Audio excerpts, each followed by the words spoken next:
Hey, how you doing? Welcome to the program. Do you know what show this is?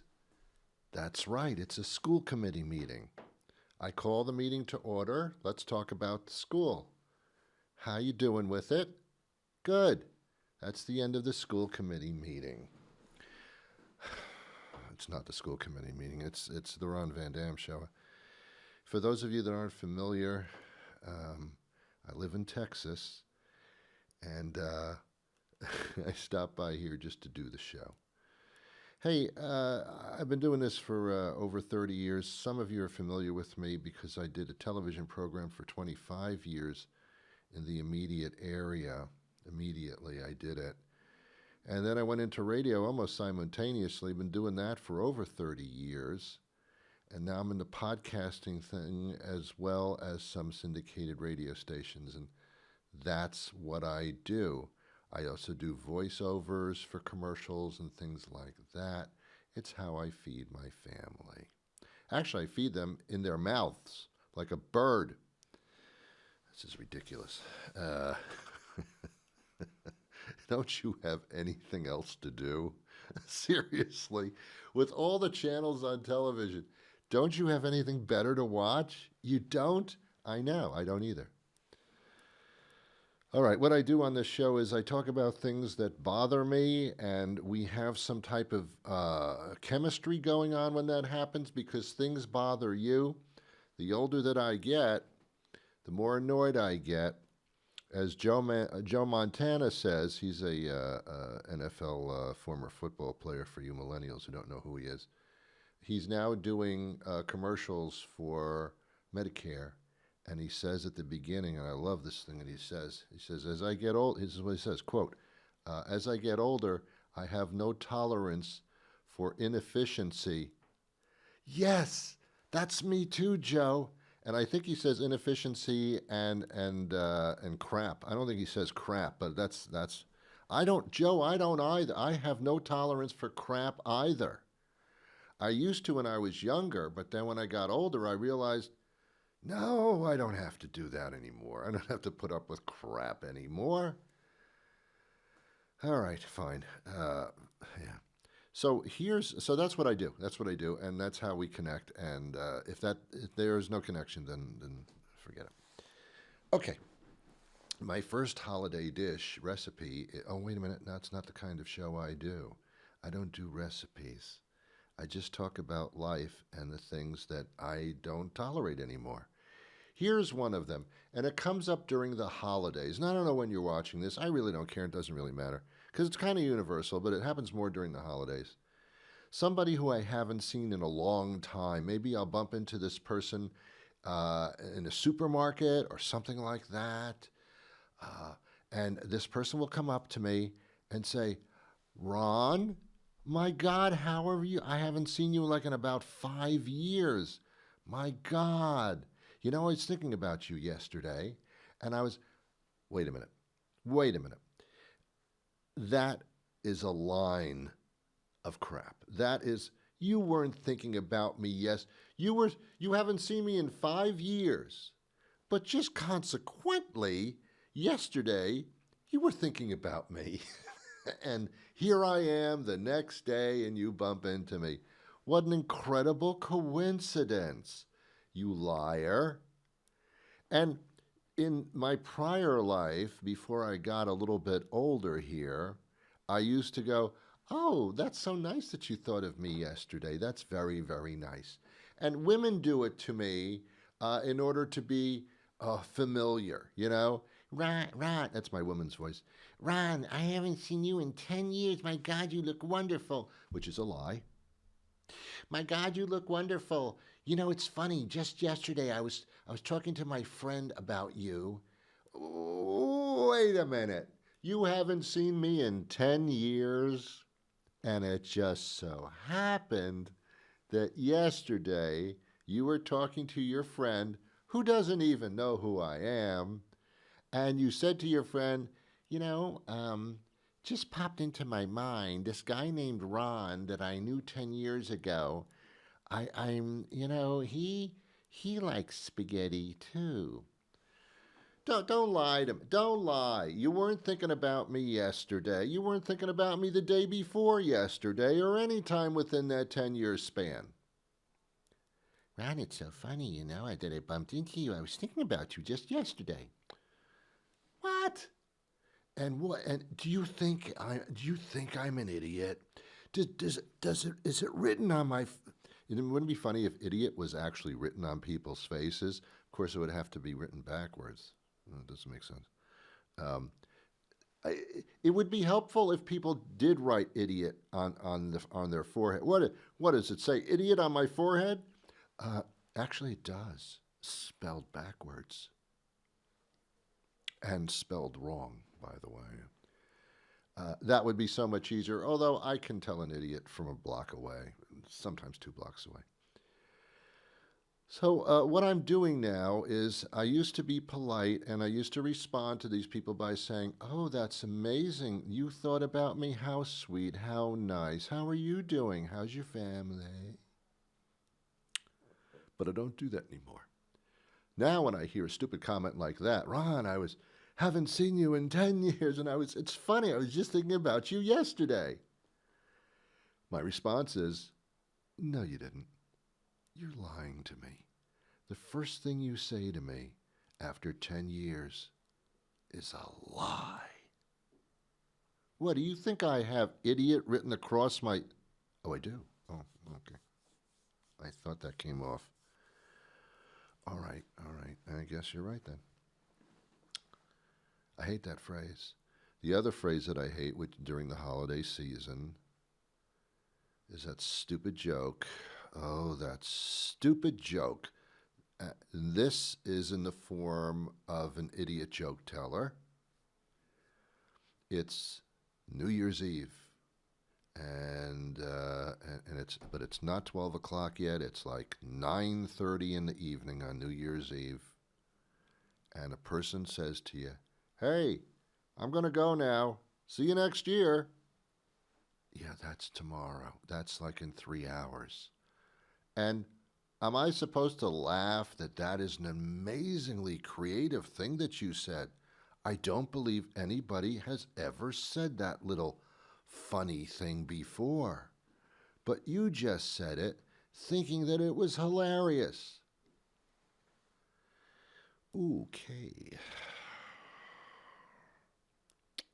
All right. Anyway.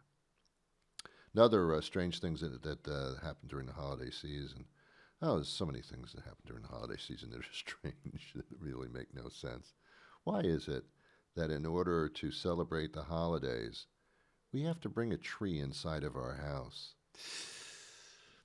The trees don't belong in the house. Have you ever noticed that usually nobody has a tree in their house? They might have a fake plant or a schefflera or some kind of house plant that may even be as large as a really small tree. But as a matter of course, nobody really has a tree in their house other than during the holiday season. So it seems to me that when I see a tree all of a sudden in somebody's living room, I must question the event. It's like, I understand everybody does it, but it's still stupid looking. But what we do is we get a tree from the outside, we kill it, we knock it down, and we bring it inside, and then we stick it in a holder, and then we put stuff all over it, and it looks beautiful. For some reason, when you decorate a tree, it becomes a thing of beauty. I don't know. It is pretty. It is holiday festish, but at the same time, it's a little weird, isn't it? It's a little strange to bring a tree into your living room. And you know what else I brought into the living room, Ron? What? What else did you bring in? My lawnmower. My lawnmower is sitting in the corner in the living room. I'm bringing things in the house that should be outside. That's the fun of the holidays. Look, I decorated my lawnmower. I put glitzy garland all over the handlebar of it. It's a beautiful thing. Later on, I'm going to bring my park bench. I have a bench out in the back. I'm going to bring it inside and put it in the dining room. That's right. Yeah, it's a park bench. We're going to bring it inside.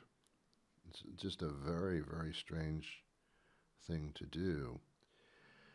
But that's what we do. There are two major holidays, I suppose, during the holiday season here. There's Christmas and I don't know who's using the microphone next.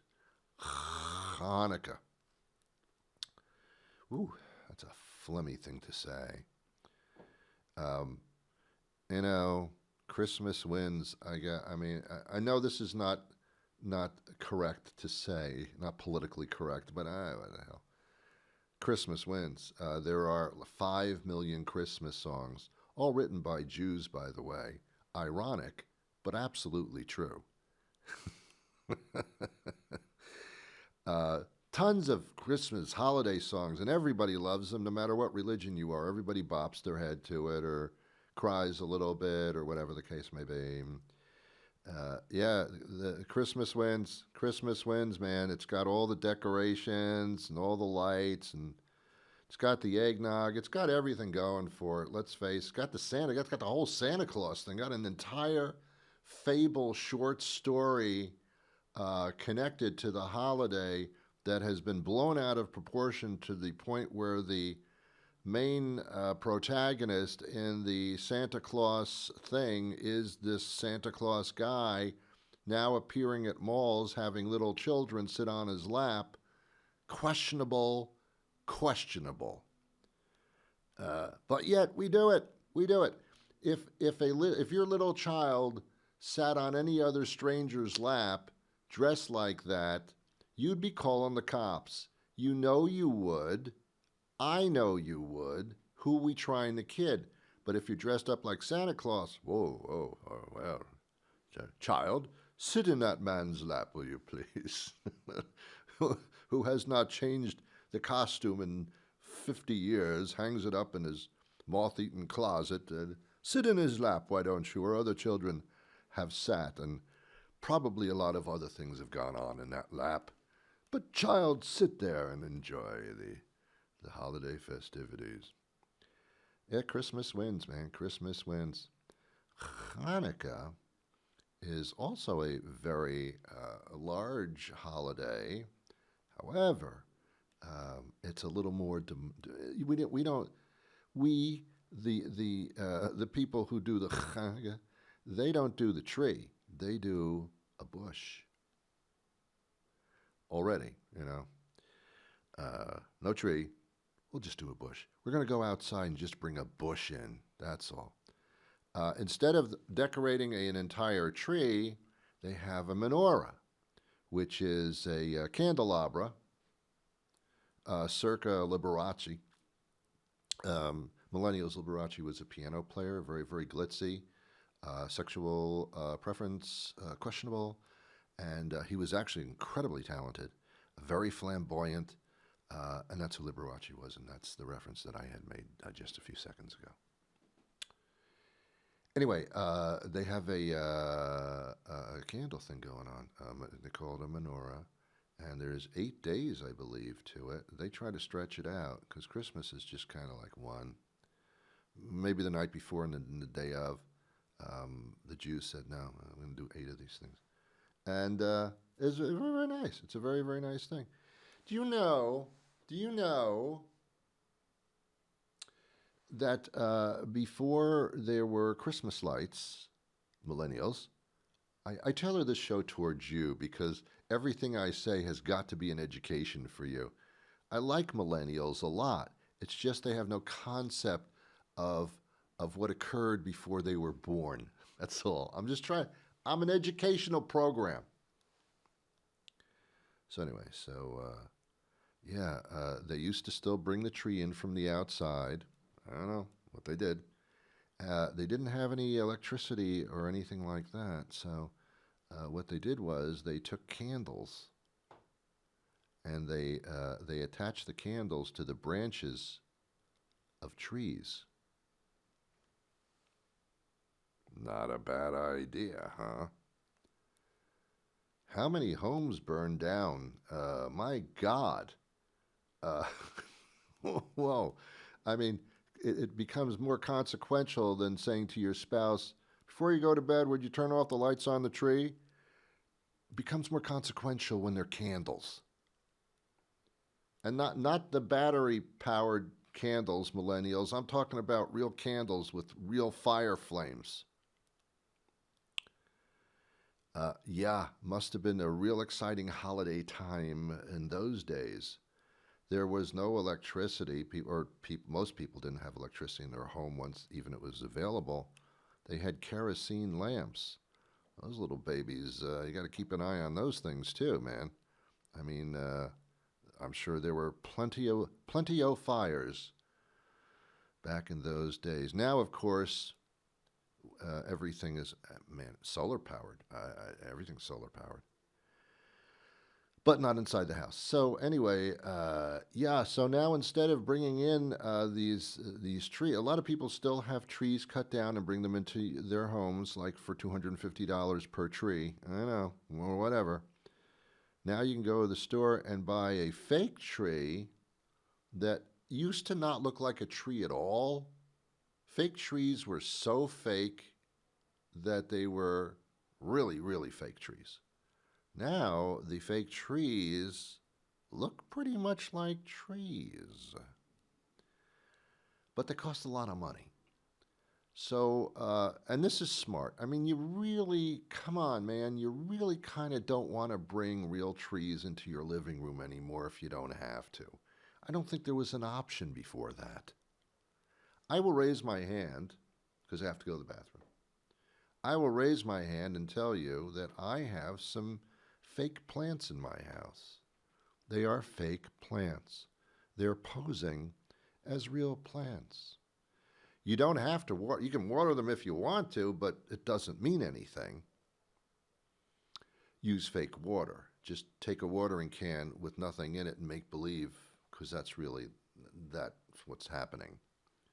But I do have fake plants, and instead of watering the plants, I wash the leaves off. I dust the leaves. I make sure my plants are well dusted. And here's the funny thing. Whether I dust the leaves on the plants or not, the plant doesn't grow and it also doesn't die. Not a bad concept. So I do have some fake plants in my house, but they do look rather encouragingly real. They look real to the point where people may even say, "Whoa, what kind of plant is that?" And my response is fake. I don't know. I don't know. I don't. It's not feng shui. It's fake shui. All right. Here's something else that bothers me during the holidays. Oh, I have a long list. These are the people, and they're good people. They are good people. I'm not putting anybody down at all. I'm not doing that at all. It's not my business. It's not my place. I'm just telling you what bothers me. People that for holiday decorations on their lawn, they have the inflatable Santa or the inflatable reindeer or the inflatable whatever. And they're huge. They're gigantic, and they're placed on the front lawn at about 3 o'clock in the afternoon. They look wonderful. By 5 o'clock, they are deflated because the temperature changed a little bit. And now, for the next 3 weeks, you've got a deflated dead Santa on the lawn with some dead reindeer. It's, I wouldn't call it tacky. It's just ridiculous. It doesn't make you look real good. I'll put it to you that way. I would give up on the inflatable stuff personally. I don't like inflatable things. I know some men do. I don't. I go for the real thing. Do you know what we're talking about now? I have no idea either. The only things that should be inflated are tires. Other than that, and egos, I suppose, which is really annoying. Inflatable egos are more annoying than inflatable holiday decorations on the front lawn. So, all right, fine. All right. We're about 20 minutes into the show. If you're keeping track, if you're not enjoying the show, then I think you're watching every single minute tick by. Otherwise, good. Lastly, in my list of things that bother me during the holidays or that I'm quite uncomfortable with is the awkward hug. I do hug. I have the ability to hug. I have a body and two arms. That's what's required for the hugging process. But I don't really initiate the hug. I'm more of the I'll go along with it kind of guy. I'm not going to, if you come at me with a hug, I will not back up like Michael Jackson doing the moonwalk. I will stand there and be huggable. And I am huggable. You have a picture of me, an actual video on your screen right now. I'm a huggable person, but I'm not initiating that kind of stuff. That's for other people. That's for the professionals. But when I engage in a hug, I sometimes feel a little bit awkward. I don't if I know the person, family member, close friend. That's fine. But when a stranger comes up to me or someone that I haven't seen in 10 years and they were just thinking about me yesterday, those people, when they people give hugs for the holidays. Before you depart, they say happy holidays, and then they put their arms out, and you're supposed to walk into the arms and do the hug thing. And I do, because it's proper and it's fun sometimes. But I don't know what to do once I'm in the hug, because everybody's got their own version of it, and I'm not commanding this hug. I didn't ask for it. I'm just participating temporarily. So they'll hug, and then they'll put their arms around you, and I don't know when to let go. I do exactly, if they put their, I put the arm. I will mirror what they're doing and not anything for, I'm not getting creative here. Some people will actually take their hand as they're embracing you and rub your shoulders, rub your back. Like, that's called the massage hug. And I will not participate in that. I will not. If they're rubbing my shoulders in the hug, I will not reciprocate and rub their shoulders, because then I'm just obviously just copying them, and I don't want to do that. Some of them will do the back pat. They'll pat you on the back, as they're hugging you. There, I will respond, because that involves slapping, and it involves, like, when they're doing this on the back. I don't know if that's the signal for, okay, time to break free, or whether they're being again more passionate. I don't know which way they're going yet. So there, I have to copy exactly the same intensity of the pat and the same beat. The pat comes in like a beat, So I match the rhythm and the beat of the pat. Until they let go, I am basically held captive. Sometimes I can't even breathe, but usually I can, because I'm a mouth breather and I can get more oxygen in that way. But I'm engaged in the hug, and I start to get a little anxious, like, how long is this going to go on? Am I now imprisoned? How long will this be? Are we going for the marathon hug here, or is someone going to start taking their clothes off? What's going to happen now? Some hugs are so long, I feel like having a cigarette afterwards, putting a robe on. Do you know what I'm saying? Some hugs get a little bit too excessive. Now, I'm a guy, and I don't mind hugging girls personally, because I think that's an enjoyable thing. Hugging other men is a little uncomfortable for me. Some people enjoy that. That's fine. But for me, it's a little uncomfortable. So I try to break it up earlier than they intended it to be. So I make the hug a little bit of a embrace, and also not so much. Not so much. I'm going to give you room, the person that came to hug me, I'm going to give you room to back up quicker than you thought. And I will also give a verbal a verbal type of message that the hug's gone on way too long by saying things like, "Okay now," yeah, that's what. Okay now, and that's kind of a little bit of a hint that I've had more than I can take of this encounter that involves touching in a wrapped manner. Yeah. Happens a lot too when you go to parties. That's a lot. Parties. As soon as you go to a party, a holiday party, the assumption is that you love everybody. And I got to tell you, after a few drinks, I'm a little more open to their fallacies, their inaccuracies, their their baggage. A couple of drinks kind of loosens things up. But then very, very quickly it's, but no, no. The only thing we have in common is we're both standing in the same room. Beyond that, I don't think this is going to work out. Of course, everything I've said during this program is for entertainment purposes only. That's not the way I really feel. Again, I'm a loving, caring individual. So this is basically an entertainment program about a guy who just is a little concerned about things that are going on. All right, that's enough. That's enough. Where are we here? 27 minutes. Okay, this is going to end rather shortly. Make believe this is a hug that went on way too long.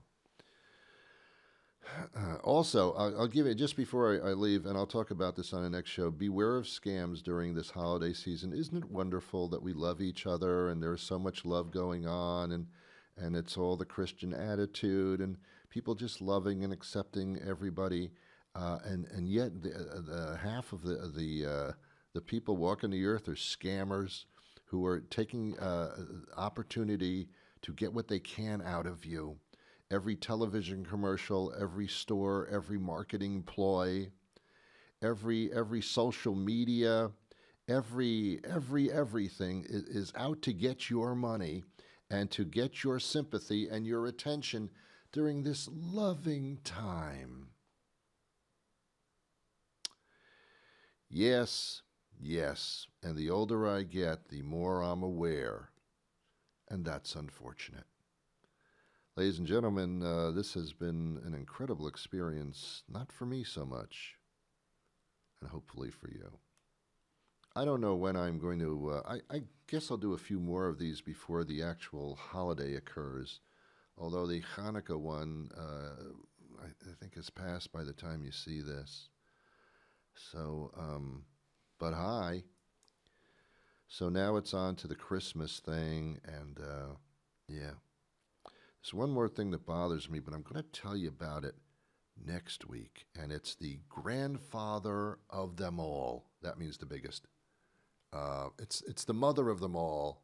The holiday thing that bothers me the most, and that'll be next week. So until that time comes, now this is going to be interesting. See, the show now is 29 minutes long, and if there's any time left, you're going to see a scroll of all the shows and what time that they're on. It's going to be fun. Watch it and you'll see when things are on. It's cool. Have yourself a wonderful day. Make it a wonderful day. And I wish you peace.